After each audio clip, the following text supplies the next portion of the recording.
They told me for years there was no money in podcasting. Well, they were all wrong. Exhausting. So if I could use social media in one word, it's fucking exhausting. I know it's 2 words, but the first word is very important.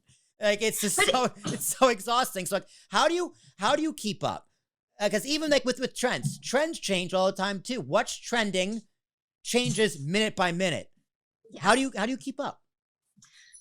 Honestly, it's just take it day by day. Can't get further ahead than that because you're not going to get anywhere if you don't.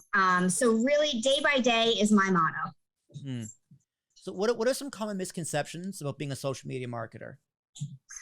That it doesn't take us long to do our work. It takes hours. People are like, oh, you're just putting together a post and putting it up there.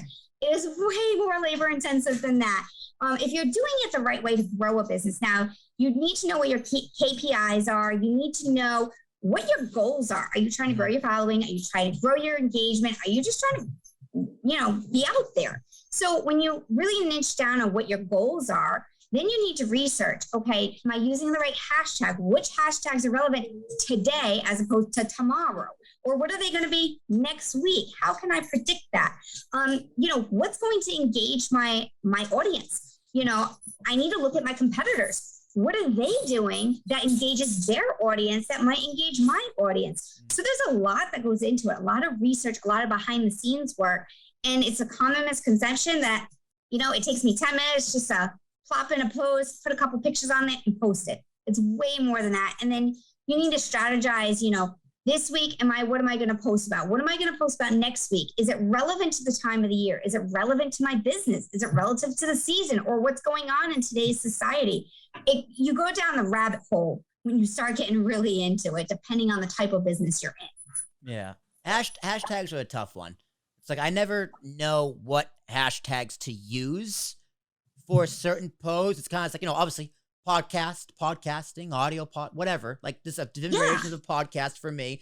And in particular, what I'm talking about. So I had I had my cousin on last week, actually it aired this week, talked about medical marijuana. So you guys search medical marijuana or marijuana tags. It's legal in New Jersey. Search tags for that New Jersey. So like, how do you focus on which hashtags to use? And is it possible to use too many hashtags?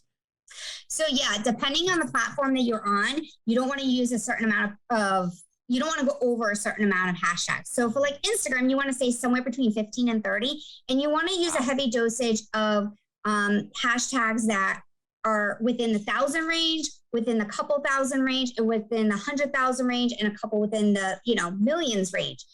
And it's hard to figure that out. But what's great about some of these platforms is that when you start a hashtag for Instagram, for example, they will tell you how many times that hashtag has been used. Use that as your guide. And what I always say is keep it simple. So if you're talking about, podcasting, all right, hashtag podcast, hashtag virtual assistant, hashtag social media. Keep it simple because when people are searching, they're keeping it simple. And what I always keep in mind too is when you're going onto this stuff and what would you personally, if you were looking for this service, what would you type in for a simple hashtag to find a business?